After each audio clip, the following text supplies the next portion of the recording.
gẹ́gẹ́ bí ohun tí a gbọ́ lórí ẹjọ́ Queen Naomi àti ọ̀gá mi Oríyọmí Hamzat, wọ́n gbé wọn lọ ilé ẹjọ́ lánàá ṣùgbọ́n wọ́n ti sún ìgbẹ́jọ́ wọn sí on 13th of January.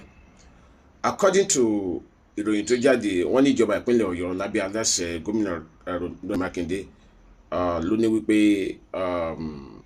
ìjọba ìpínlẹ̀ Ọ̀yọ́ fọwọ́ sí kí wọ́n gba béèlì wọn, pé ìjọba ìpínlẹ̀ Ọ̀yọ́ fọwọ́ sí pé wọ́n gba béèlì wọn, pé kó má bàa dàbí ìrẹ́jẹ lójú àwọn òbí ọmọ tó ṣaláìsí.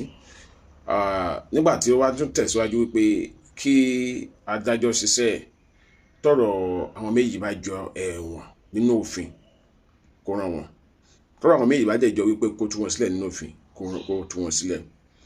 Ṣùgbọ́n àwọn èèyàn tó wá bẹ̀rẹ̀ sí sọ̀rọ̀ wípé ṣé kí Ṣèyí Mákindé sọ eléyìí, wọ́n ṣe kí Ṣèyí Mákindé sọ eléyìí wípé bó ti jẹ́ wípé wọn àti Oríyọmí Hamzat wọ́n close gan bí baba sọmọ ni, tó yẹ pé baba ló jẹ́ sí Oríyọmí Hamzat.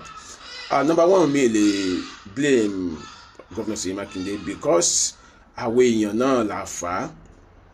Wọ́n ní àwọn kan ló write petition wípé wọn gbọ́dọ̀ fi Oríyọmí sílẹ̀, especially lọ́rọ̀ Oríyọmí. Wọ́n ní àwọn kan ló write petition. Àwọn wo ni? Kí ló Oríyọmí fi ṣe wọ́n?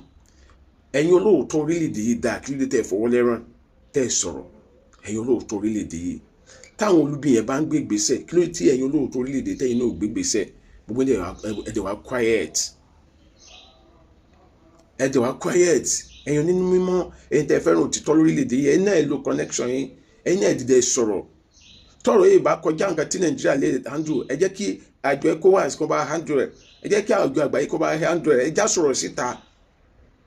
Ẹ já sọ̀rọ̀ síta, ẹ má jẹ́ kó fi politics sọ̀rọ̀ yìí. Mi lè blame Governor Ṣèyí Mákindé o because wọ́n ti ká bàbá yẹn náà mọ́ kọ́nà.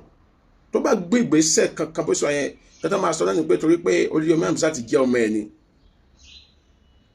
Tí bàbá wọn náà fẹ́ bá gbé ìgbésẹ̀ kan bó sọ yẹn, kẹta máa sọ ní wípé torí pé Queen Naomi ti jẹ́ ìyá ọmọ ẹ̀ ni. So wọ́n ti ká àwọn méjèèjì mọ́ kọ́nà ni.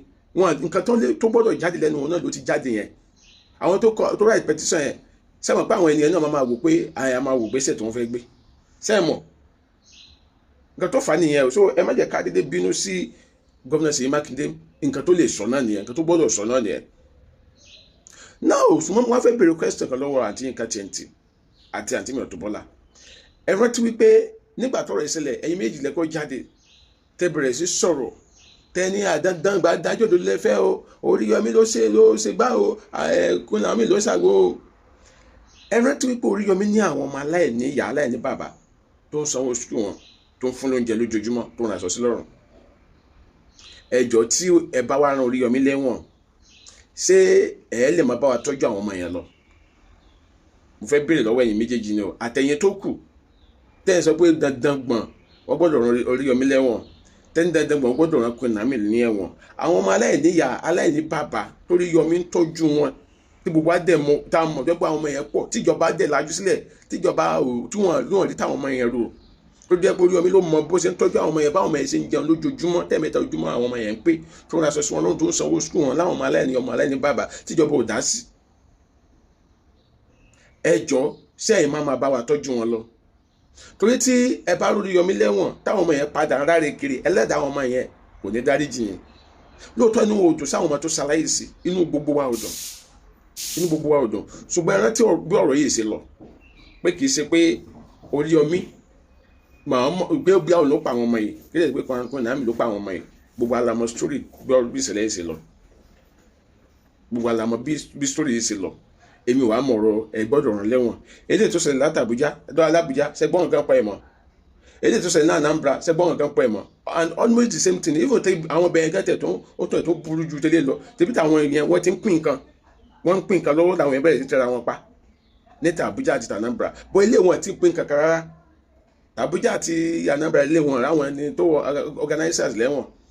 Láwọn tó pé ibi tí wọ́n ti ń pín nǹkan gangan nìṣẹ̀lẹ̀ ti ṣẹlẹ̀ tó yẹ pé wọ́n ń pín nǹkan lọ́wọ́ làwọn èèyàn bẹ̀rẹ̀ sí tẹ́ra wọn pa, wọn àrà wọn lẹ́wọ̀n. Èyí tó yẹ pé wọ́n ti wá pín nǹkan kan rárá tí program ò tí ì bẹ̀rẹ̀ lẹ́yìn yẹn wọ́n sọ pé dandan gbọ́dọ̀ rán wọn lẹ́wọ̀n. Ó túmọ̀ sí pé nǹkan mi wà ní ọ̀rọ̀ yìí. Gbogbo ẹ̀yin olubi yẹn lè lè fọwọ́ lẹ́ra pé ẹ fẹ́ wo bí Ṣèyí Mákindé máa gbà sílẹ̀, ẹ fẹ́ wo bí Ọọ̀ni of Ifẹ̀ máa gbé ìgbésẹ̀ kankan. Òun mo sọ pé ẹ̀yin olóòótọ́ orílẹ̀-èdè ẹ̀yin náà ẹ dìde sọ̀rọ̀. nǹkan tó yẹ tèmi suggest ni wípé ẹ̀yin olóòótọ́ orílẹ̀-èdè yìí ẹ gbé ìgbésẹ̀, ẹ̀yin àwọn èèyàn kan kí wọ́n gbé ìgbésẹ̀ láti lọ máa bá a pẹ̀tù sí àwọn ìdílé ọmọ tí ìṣẹ̀lẹ̀ yìí ṣẹlẹ̀ sí nínú. Káwọn ọmọ yẹn wá jáde síta kan sọ̀rọ̀, tó bá lè sọ̀rọ̀ bí a nǹkan tó rọgbọ pé ókè ó ti ṣẹlẹ̀ àgbàfọ́lọ̀. So pẹ̀lú ẹ̀yin tí ìjọba káwọn náà wá gbé ìgbésẹ̀ láti compensate àwọn òbí àwọn ọmọ yẹn. Lẹ́yìn ìgbà yẹn bó tilẹ̀ yẹ pọ̀ Oríyọmí ò jẹ̀bi nǹkan yìí, nǹkan táwọn náà bá ń lápò kan fi sílẹ̀. Bó tilẹ̀ yẹ pé Queen Naomi ò jẹ̀bi ọ̀rọ̀ yìí, nǹkan táwọn náà bá ń lápò kan fi sílẹ̀. Tí òbí ọmọ kọ̀ọ̀kan bá wá lè at least pẹ̀lú with the help of the government, Oríyọmí fans, Queen Naomi fans or her foundation, tí wọ́n bá lè rí nǹkan kan like 5 meter fún òbí ọmọ kọ̀ọ̀kan. Mo mọ̀ pé kò rẹ ẹ̀mí àwọn ọmọ yẹn padà, ẹ má sì mi gbọ́, mo mọ̀ pé kò rẹ ẹ̀mí wọn padà o, mo mọ̀ pé kò rẹ ẹ̀mí wọn padà. Ọmọ 35 ṣá ni wọ́n, bọ̀ mo mọ̀ pé kò rẹ ẹ̀mí wọn padà. Tí àwọn fans Oríyọmí bá lè dìde, tí àwọn fans Queen Naomi dìde, tí ìjọba dìde, ká wá fún òbí ọmọ kọ̀ọ̀kan ní 5 meter. Ẹ jọ̀ọ́, mo mọ̀ pé kò, ẹ má sì mi gbọ́, mo mọ̀ pé kò rẹ ẹ̀mí àwọn ọmọ yẹn padà o, ṣùgbọ́n 5 yẹn á ní nǹkan tó máa gbèsè nínú ìdílé òbí ọmọ kọ̀ọ̀kan. Because ló òbí ọmọ tó yẹ pé bí àwọn méjì ló bí, mẹ́ta ló bí, tí nǹkan bá ṣẹlẹ̀ yìí lọ, ẹ má jẹ́ ń tàn yín, tí ẹ bá tún pín nǹkan jọ mi á tún lọ bẹ̀, nítorí pé a ṣáà need to come survive.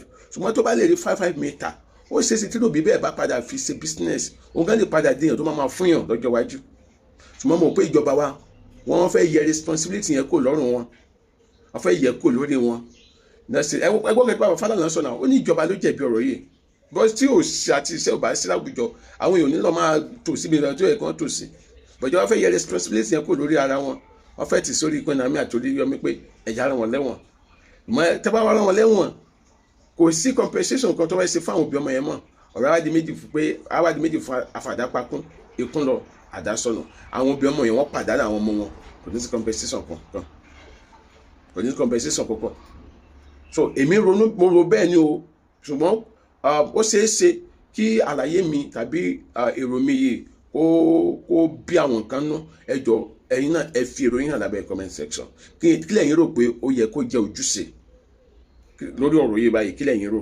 Àjọ Màdé ló ń sọ̀rọ̀. Ire, ó dàbọ̀.